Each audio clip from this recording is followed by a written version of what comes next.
ایک دوسرا درجہ ہے جو نیچے کا درجہ کہلاتا ہے، اور اس کو کہتے ہیں عوام الناس کا درجہ۔ اس کے بارے میں اللہ فرماتے ہیں وَلَقَدْ يَسَّرْنَا الْقُرْآنَ لِلذِّكْرِ فَهَلْ مِن مُدَّكِرٍ، تحقیق ہم نے قرآن مجید کو سمجھنے کے لیے آسان کر دیا ہے، کوئی سمجھنے والا؟ اب اللہ فرما رہے ہیں کہ ہے کوئی سمجھنے والا، تو ہمیں کیا جواب دینا چاہیے؟ لبیک۔ کیا جواب دینا چاہیے؟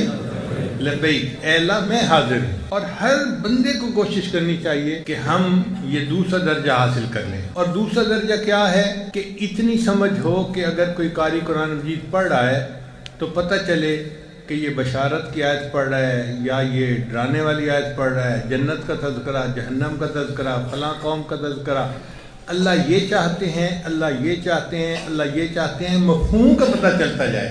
آج کل تو حالت یہ ہے کہ قاری پڑھ رہا ہوتا ہے فانتقمنا منہم، اور آگے سے سامعین جو ہے سبحان اللہ پڑھ رہے ہوتے ہیں، پتہ ہی نہیں ہوتا کہ پڑھنے والا پڑھ کیا رہا ہے، دل ڈر رہا ہوتا ہے کہ یہ کیا الفاظ ہیں، سمجھ ہی نہیں ہوتی کہ ہو کیا رہا ہے۔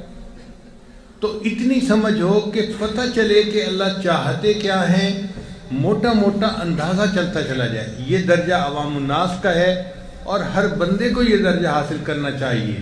جس نے بی اے کر لیا، ایم اے کر لیا، وہ قیامت کے دن جواب نہیں دے سکے گا کہ یا اللہ مجھے قرآن مجید سمجھنے کے لیے فرصت نہیں تھی۔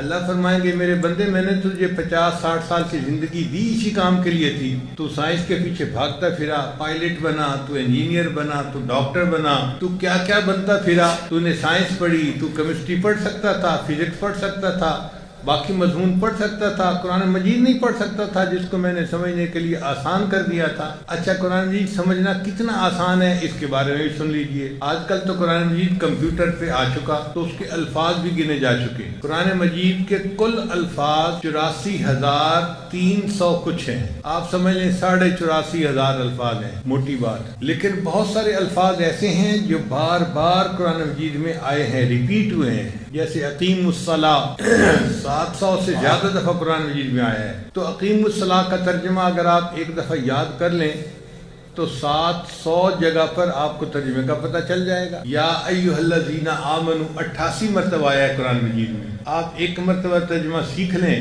تو 88 جگہ پتہ چل گیا ترجمہ کیا ہے۔ تو جو الفاظ بار بار آئے ہیں نا، ان کو اگر ایک لفظ سمجھا جائے تو قرآن مجید کے اندر جو کل مختلف الفاظ استعمال ہوئے ہیں ان کی تعداد ہے 2000۔ کل الفاظ جو مختلف استعمال ہوئے ہیں ان کی تعداد کتنی ہے؟ 2000۔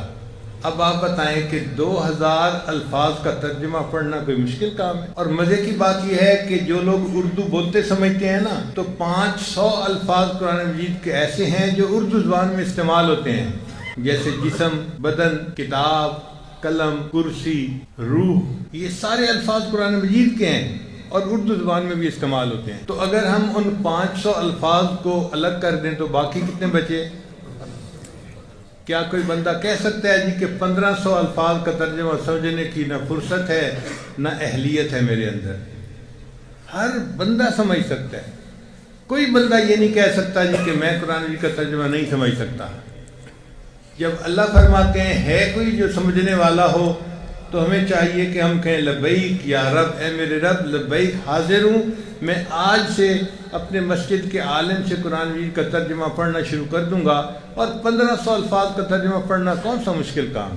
ہم نے ایک مرتبہ امریکہ میں یونیورسٹی کے طلباء کو یہ الفاظ کا ترجمہ سکھانا شروع کیا۔ ہمارا خیال تھا کہ یہ 6 مہینے میں سیکھ جائیں گے، گرمی کی چھٹیاں تھیں۔ اللہ کی شان دیکھیں کہ امریکہ میں پیدا ہونے والے بچے جن کو اردو بولنا نہیں آتی، پڑھنی نہیں آتی، انہوں نے بھی قرآن مجید کے تمام الفاظ کا ترجمہ 40 دن کے اندر سیکھ لیا۔ اگر امریکہ میں پیدا ہونے والا بچہ وہ 40 دن میں الفاظ کا ترجمہ سیکھ سکتا ہے تو پھر پاکستان میں پیدا ہونے والا بچہ کیوں نہیں سیکھ سکتا؟ بہت آسان کام ہے، مگر ہم نے کبھی اس راستے پہ قدم اٹھایا ہی نہیں، ہمیں پتہ ہی نہیں کہ کتنا آسان ہے۔ جب اللہ نے فرما دیا میں نے قرآن مجید کو سمجھنا آسان کر دیا، تو واقعی یہ بہت آسان کام ہے، مشکل نہیں ہے، کر کے تو دیکھیں ذرا۔